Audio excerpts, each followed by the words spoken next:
Welcome everybody to What's the 411? This is the show that keeps you updated on today's and tomorrow's current events. So let's check out what's going on right now. And today was unacceptable. Today is the behavior that law enforcement officers should not exhibit.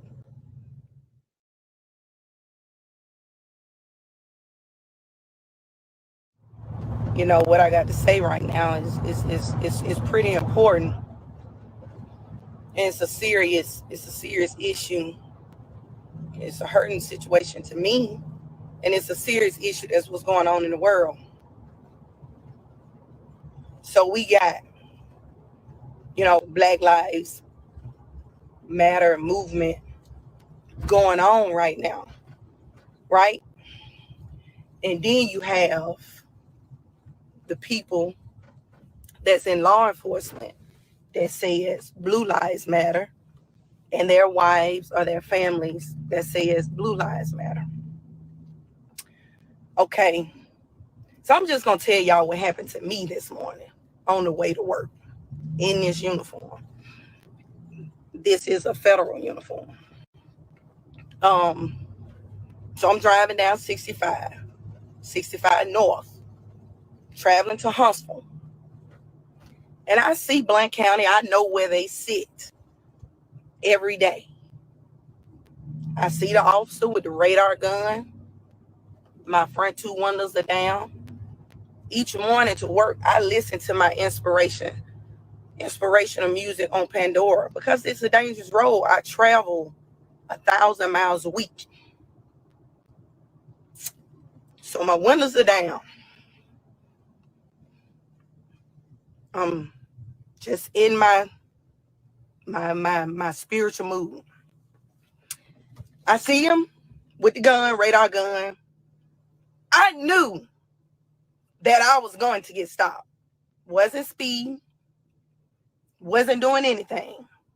I knew I was going to get stopped because I'm used to being stopped because of my vehicle and because I'm Black. Now, this is someone that's been in law enforcement for 15 years. So I go ahead and get over in the center lane because I know I'm going to be the one that I see him come out. I know I'm going to be the one that stopped. See him get behind me. He turns on his lights. And I make a phone call. Get my girlfriend on FaceTime so she can see this and hear. He comes up to my window and he sees my uniform. But I will say, I asked him immediately, and you all have the right to know why you are being stopped. Because when I was trained back in 2005 as an officer, deputy, a law enforcement officer, approach your window, they are supposed to give their name. I am officer such and such. I am deputy such and such. And the reason that I stopped you today. Well, he come up to my window real aggressive like, and I asked him, I said, why did you pull me over? I have that right to know because I know that I wasn't speeding. I know that I wasn't swerving. I wasn't doing anything. And I know that he was running radar. So if you're running radar and you're stopping me, you're insinuating that I was speeding. But anyway, so he tells me, well, you were following too close. And I said, following too close. And you had your phone. You were on your phone. I said, I wasn't on my phone. I said, I was listening to my gospel music. So then he says, oh, hey, yeah, she works for Customs. And then he turns on his mic. He said, oh, yeah, because I can feel a complaint coming. So now me working for Customs had nothing to do with the stop. That was just him being intimidated by my position. Okay. It was him being intimidated, young white officer. So then he's kind of mouthing me and me being who I am. And those of you that know who I am and how I am, you're not going to disrespect me, period. I told him, either you're going to write me a ticket or you're not. And he told me, I sure am. Okay, fine. The other officer comes to the window. Do you have driver's license? Well, what kind of question is that? I mean, I am sitting here in a federal uniform. You would think that assume that I have a license, right? I hand him my license. And then he says, well, I need a registration. Now, for those that do not know, when you register your tag, you have to have insurance, right, in this state. And it is linked because the system's a lot better when I was a deputy at Jefferson County, okay? They can see your insurance. Well, I said, sir, y'all can pull that up, right? No, not out of state. Well, my tag is Alabama. Oh, okay. I'm looking for my registration as I show him my proof of insurance first on my phone. And then he asks for registration now, y'all. He taking me down through there now. He's every little thing he can do. Let me see your registration. Now, you know you can run the tag, y'all, and see that my tag is valid and it is current. But anyway, he wants to see my registration. So I dig through my glove box. I'm trying to find it, and he's steadily, the other officer is steadily kind of turning at me. You think you above the law? I said, excuse me, how do you think I'm above the law? How do you think that I'm above the law? Because I didn't ask for a break. Hell, if anything, I said, give me a damn ticket. I didn't ask for a break. So I find my registration. He looks at that, but all along, he's trying to provoke me, okay? And I told him, I said, sir, I will not argue with you. I'm not going to go back and forth for you. I'm not going to argue with you. So I say, I'm trying to simply give you what you asked for. That's what I'm trying to do. So then he tells me that, you just something about me having an attitude. I said, let me ask you a question. Do you know me? I said, because if you don't know me, you don't even know me well enough to even know if I do have an attitude. How are you going to meet somebody right away and know in that moment if they have attitude or if they're sad or if they're anything about, you don't even know them. You don't know me to know whether or not I have an attitude. So y'all, he come back to the window with these 2 tickets, okay? Texting and driving. Now, I could pull my phone record up. I wasn't on the phone. I wasn't texting. I was listening to Pandora, John P. Key station, to be exact. Texting and driving and following too close. Now, let me tell y'all something. Let me educate y'all. Every law enforcement officer in this country know if I write you a ticket for following too close, I'm just giving you a ticket, okay? Because according to the law, it's every 10 miles per hour, there should be 20 feet. So if you're going 70, what's that? 70 feet. Now, how many people got 70 feet in between each car? So technically, we all follow too close, right? So we know if you get that ticket or you're giving that ticket, that's that cop being a butthole. So I get the tickets. And he tells me, my name is such and such and such. If you want to complain, and the city hall is here. And I said, okay. I wrote his name. As I'm writing his name down, he tells me it's on the ticket. And then let me go back, y'all. He said, well, I know you enforce federal law, but state law. I said, I enforced state law for 9 years as a deputy sheriff. So he's looking at me and thinking this black female and taunts me that's got a federal job with customs, whoop-de-doo. This is how he acts now, okay? But he didn't know my background. He don't know that I've been doing this for 15 years. I know the law, state, local, and federal. I know that. So I get my tickets. I'm upset. I'm so mad, y'all, that I'm crying because I'm angry. I'm angry for a lot of reasons. I'm angry because as a black female, I have had so many bad run-ins with the police, even as a police. So when I hear black males talk about experiences, when I hear those, I don't discredit them. I know that there are facts. I know what they're saying is the truth. To be honest with you all, the way that this traffic stop happened and was conducted today, had I been in civilian clothes, and it would have went differently. I do believe that in my mind and my heart that things would have went a lot differently had I been in civilian clothes. And that's why we have these shootings. Because what happens is when you question the police and they don't like that, they get angry. They get upset. So when they get upset and they get angry, they forget about everything that they were trained on. They forget about everything that you're supposed to do. They forget about the fact that when you put this uniform on, you're actually held to a higher standard than the next person. You're actually supposed to have a thicker skin than the next person. So when somebody do get an attitude with you, when somebody do curse you, you still supposed to stay in character. Now, when your character messed up, it's just messed up in this uniform. Now, that's a fact. But this is what you're supposed to do. That's your job. That's what you're supposed to do.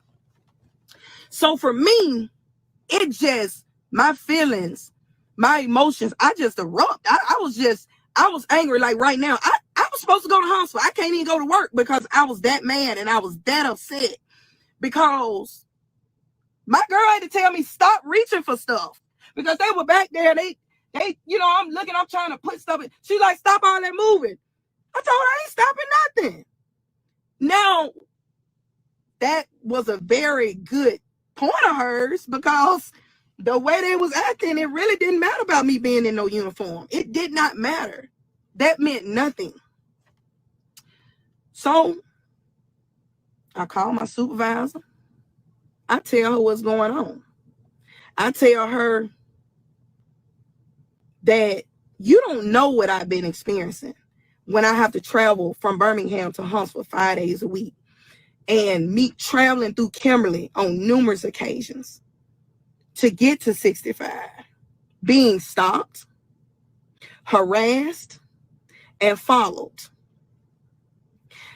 To the extent, y'all, that I was looking in Kimberly to purchase a home, that I no longer considered that area because I was being harassed coming through there. I shared all these things with her and she had no idea. Of course, I hate to say it, people don't want to talk about this, but white people don't know what we go through, what we experience. I don't expect you to understand because you won't understand. You won't understand me wanting to move closer to Huntsville because that's where I live. And that would take 30 minutes off my commute every day each way. But I can't do that because I'm being harassed. You don't know how that feels. So I get on the phone with her. I try to get myself together. And I drive to Blount County Police Department. Now, y'all that's from Alabama, y'all know Coleman and Blount County. Y'all know about those two counties. Everybody know that. That's no secret. So I get there and I ask the people, the dispatcher, they were so nice. Hey, how you doing? Because I guess they figured I was there for business or official business. I said, I would like to speak with a sergeant, lieutenant. So she said, well, the lieutenant's out. The chief is here. He's in the meeting with the mayor. She said, give me just a minute. They offered me coffee and everything. I told them, look, I'm probably the only person that wear a uniform that don't drink coffee. I said, I don't drink no coffee. So I stood outside, I waited, and I went upstairs. She introduced me to the mayor and the chief. So me and the chief, we went in his office. And we talked a good 30 to 45 minutes. And the chief, old school, probably been in law enforcement, probably as old as I am, probably. And he told me that was very unprofessional on their part. and that he was about to call them in the office. Now, honestly, y'all, I thought they were going to beat me to the office, because knowing that they couldn't have thought that I was just going to proceed to work, and which they probably did, and not complain. Maybe they didn't think that I was going to go straight to that, because I know if I done pulled over an officer and this went down, I'm going to my supervisor, hey, Sue, this is just what happened. I'm just giving you a heads up. But no, they didn't. So we talked, and he told me, he said, first of all, I'm old school. And where was the courtesy? You know, that was the first thing he said. Well, y'all, I'm going to tell y'all like this. I believe in, when you right, you right. When you wrong, you wrong. And I believe that if I am doing wrong and I deserve a ticket, then I get a ticket. And I will pay that ticket. Okay? I have no problem with that. But to be done like that on a traffic stop is unacceptable. It's unacceptable, because I told the chief, I said, what if I wasn't in uniform? What if I was not in uniform when this happened? How would that have went? And he told me, he said, we're all supposed to be in this together. And when he said that, I proceeded to say, you know, I come up and down that highway twice a day. What if y'all done seen these cop shows and highway patrol, and the police don't always win? The suspect get the upper hand. And what if I'm traveling and I see the police, me being who I am, and a lot of people know me, they know when I work Center Point, they used to call me Big Red. They know when I work, they know Jackson didn't play. So they know I ain't no lightweight. If I was to see an officer need my help, I'm stopping and I'm going to help. But just think about this, y'all. After this man, these two guys done me. And the chief stops me in that statement. And he says, I was just thinking that. Like, he may need you one day. I mean, that's realistically, y'all. I mean, they're sitting there on the highway, they running right at it. And you know what he told me, y'all? This is what's gonna get y'all. He said they don't even write tickets. So what they tell y'all? I got this one with on. I got these two. But they don't write tickets. They really don't write tickets. So that means my black butt was getting them today. And that means that it's like, y'all, I'm kind of like lost for words, man, because it's like, they like, you ain't getting this ticket. But we don't write them, but you getting it, right? So what that means for real, though, if they don't really write tickets, but they wrote me a ticket, but then he also said that the other guy, the Turner guy, is a interdiction guy. So what does that mean? Interdiction, for y'all that doesn't know, they're looking for drugs. They're looking for money. Okay. That's where interdiction, if you got an officer, or you see those units that says interdiction and stuff, like, they're not looking for speeders. They don't care about that. They are looking for drugs. Okay. So that tells me if they really don't write tickets, then you looked at my vehicle, my windows were down, you knew I was black, and you probably thought I was a man with this haircut. So you said, "Ooh, I got a good one." That's what that tells me. And I know that's what it was about. So with all that being said, y'all, A, know the law, okay? B, be careful. Because if this happened to me in my uniform, then what's the level that it really would have went to if I wasn't? Now, when I opened my armrest and asked for my license, there was a gun there. So let's say I didn't have my shirt on.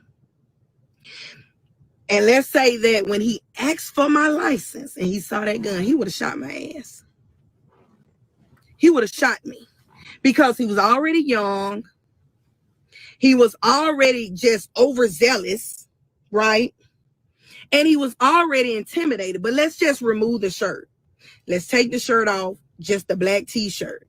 And he asked for my driver's license. And I opened that armrest. And that gun was right there. He would shot me. And guess what? He would have got off, because when they came and did the crime scene, y'all, and I'm dead, and they opened that armrest up, he would have said, I saw a gun, and she reached for it, and then he would have got off. And then they would have removed the gun. And under the gun, they would have saw my badge and credentials. And he would have shot and killed a federal officer. That's how that story would have ended. So I didn't make it to work today because my stomach is literally in knots. I'm so angry. I'm so hurt. And I'm heartbroken. More so, not my experience, but y'all experiences, what we go through. Because for those that says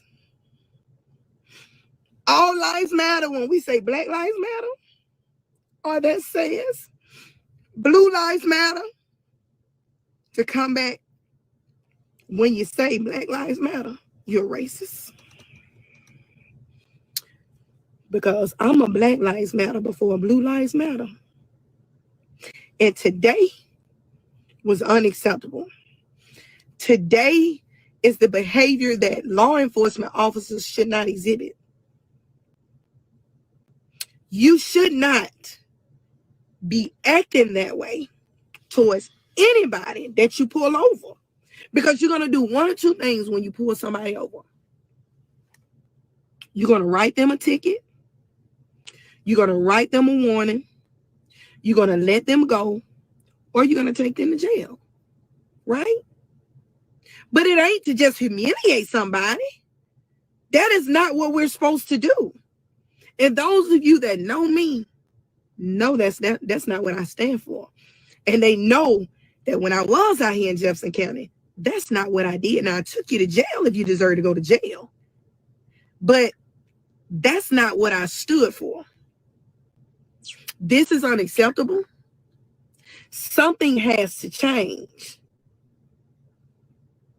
The protesting and all that, that has been awesome. That has been amazing. But something more than that has to change. Because two officers with that kind of attitude will kill you. They will hurt you. And they will articulate why they did it.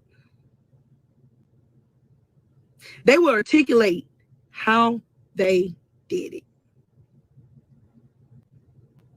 And if you think I'm lying, and I know I'm a strong Black woman. Like when I know I'm right, I'm passionate and I'm adamant about my point. But I'm telling y'all, it could have went different had I only had my black t-shirt on and not this uniform shirt on. And I went in that glove in my armrest and that gun sitting right there. Because the way he approached my window, y'all, like he was the shit. Now, that wasn't the safest way because that's not even how we're trained. Because if I was a thug, if I had just robbed somebody, or if I knew I had warrants and I didn't want to go to jail, he would have been dead because he approached my window and put his whole body straight in front of me. You don't approach the window like that. You're supposed to be behind that door in a safe manner, looking this way. You don't know who you're approaching. But he was so ready. So when you're dealing with an officer that's so ready, those are the ones that would kill you. And I believe today they would have shot me. I may not have died, but he would have shot me. And I didn't have his shirt on and I opened his armrest because I don't know. It's sad too, y'all. Being the police, I don't reach for my license until the officer gets to the window. I don't reach for nothing until the officer gets to the window. So had I reached with him in that window, he would have shot me and thought nothing of it. And then the plot and the moral of the story would have twisted. Blount County Police Department shot and killed a federal officer with no warrants, no criminal record, no nothing. So that's something to think about. Y'all be careful out there. Be careful out there. Know your rights, okay?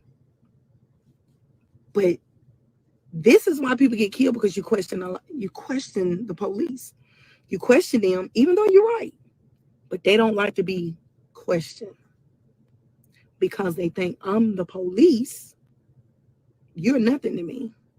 I'm the big bad wolf, and that's not the way it's supposed to be. I just wanted to share this with y'all because this is serious. It's serious, and it's an issue in this country. And this is the start, if you want to really break it down, this is the start of why the movement is what it is. Because officers do not know how to conduct themselves. So we need to get back and down to the basics. And we need to weed through these kind of officers. They need to be off the force.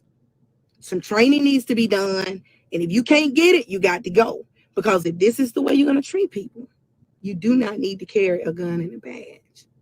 Because had I really, really turned up, ain't no telling what would have happened.